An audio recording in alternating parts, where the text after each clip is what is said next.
آپ نے شاید کبھی ایسی جگہوں کے بارے میں سنا ہوگا جہاں کافی عجیب سے قانون لاگو ہیں، جیسا کہ سنگاپور میں آپ چوئنگم نہیں چبا سکتے اور سوئٹزرلینڈ میں آپ سنڈے کے دن اپنی کار نہیں دھو سکتے۔ لیکن آپ کو آج ہم ایک ایسی جگہ کے بارے میں بتائیں گے جس نے ان سب کو پیچھے چھوڑ دیا ہے۔ یورپ کے ایک ملک گریس میں ایک پہاڑ ہے جس کا نام ماؤنٹ ایتھوس ہے۔ اس چھوٹے سے پہاڑ پر 2000 منکس گریس کے قانون کو فالو نہیں کرتے، اور ان 2000 منکس کی الگ حکومت اور قانون ہے۔ اس قانون میں سے ایک یہ بھی ہے کہ ان کی ریاست میں کوئی عورت داخل نہیں ہو سکتی۔ تو چلیے آئیے آپ کو بتاتے ہیں کہ اس عجیب سے لگنے والے قانون کی کیا وجہ ہے، اور اگر کوئی عورت اس قانون کو توڑ دے تو اسے کیا سزا ملتی ہے۔ آخر میں ہم آپ کو ایک ایسی عورت کے بارے میں بھی بتائیں گے جس نے اس قانون کو توڑا، اور آپ کو یہ بھی بتائیں گے کہ اگر آپ بھی اس ریاست میں جا کر منک بننے کا ارادہ رکھتے ہیں تو شاید آپ کے کمرے میں بھی کسی شخص کا ڈھانچہ موجود ہو۔ یہ سب جاننے کے لیے اس ریاست کی ہسٹری جاننا بہت ضروری ہے۔ 8ویں صدی سے پہلے اس جگہ پر سب لوگ اکٹھے رہا کرتے تھے، یعنی اس وقت اس جگہ پر کسی قسم کا کوئی عجیب قانون نافذ نہیں تھا، اور اس جگہ پر رہنے والے زیادہ تر لوگ بھیڑ بکریاں پال کر اپنا رہن سہن گزارا کرتے تھے۔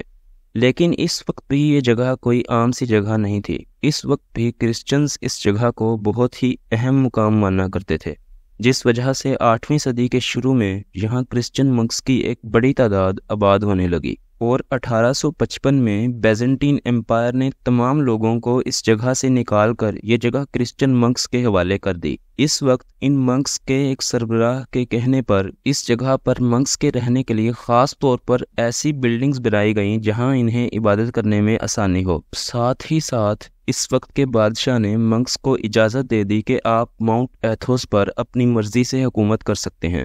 اور بیزنٹین کی حکومت آپ کے معاملات میں مداخلت نہیں کرے گی۔ اس کے بعد 1453 میں آٹومن امپائر نے بیزنٹین امپائر کو شکست دے کر گریس فتح کر لیا، لیکن اس بات سے بھی یہاں رہنے والے منکس کو کچھ فرق نہیں پڑا، کیونکہ ان منکس نے آٹومن امپائر کے بادشاہ سے بھی اس پہاڑ پر اپنی مرضی سے حکومت کرنے کا معاہدہ کر لیا۔ اس کے بعد جب 1912 میں گریس نے آٹومن امپائر سے آزادی حاصل کی تو اس وقت بھی گریس کے قانون میں یہ چیز شامل کی گئی کہ ماؤنٹ ایتھوس پر کرسچن منکس اپنی مرضی سے حکومت کریں گے، اور گریس کی حکومت نہ ہی ان کے کسی معاملے میں مداخلت کرے گی اور نہ ہی ان سے ٹیکس وصول کیا جائے گا۔ تو اس کے بعد سے اب تک اس جگہ پر کرسچن منکس اسی قانون کے تحت اپنی مرضی سے حکومت کر رہے ہیں اور اپنی مرضی کے قانون بناتے ہیں۔ اب اس بات کو سمجھنے کے لیے کہ انہوں نے ایسا قانون کیوں بنایا کہ کوئی عورت اس ریاست میں داخل نہیں ہو سکتی، آپ کو پہلے یہ سمجھنے کی ضرورت ہے کہ یہ منکس کیسی زندگی گزارتے ہیں، اور یہ سمجھنے کے لیے آپ کو کرسچینٹی سمجھنے کی ضرورت ہے۔ کرسچن مذہب کے ماننے والوں کا خیال ہے کہ خدا کے نزدیک ہونے کے لیے انسان کو تمام خواہشات سے پاک ہونا پڑے گا،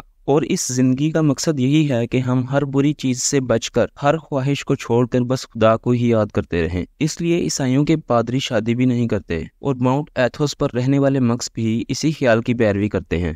بعض دفعہ تو یہ منکس 60-70 سال کے لیے ایک ہی جگہ پر زندگی گزار دیتے ہیں، یعنی کہ کسی دوسرے منکس سے بھی رابطہ نہیں کرتے۔ ان کی عبادت بعض دفعہ 6-7 گھنٹے تک چلتی رہتی ہے، اور عبادت کے علاوہ یہ لوگ صرف اتنا ہی کام کرتے ہیں کہ بس 2 وقت کا کھانا کھا لیں، اور یہ میں ایسے ہی محاوراتی انداز میں نہیں کہہ رہا، یہ منکس واقعی صرف 2 وقت کھانا کھاتے ہیں۔ اب آپ کو یہ تو سمجھ آ چکی ہوگی کہ یہ منکس خدا کے نزدیک ہونے کے لیے ہر وقت اکیلے رہتے ہیں اور ہر ایسی چیز سے دور رہتے ہیں جس میں انہیں کوئی برائی نظر آئے۔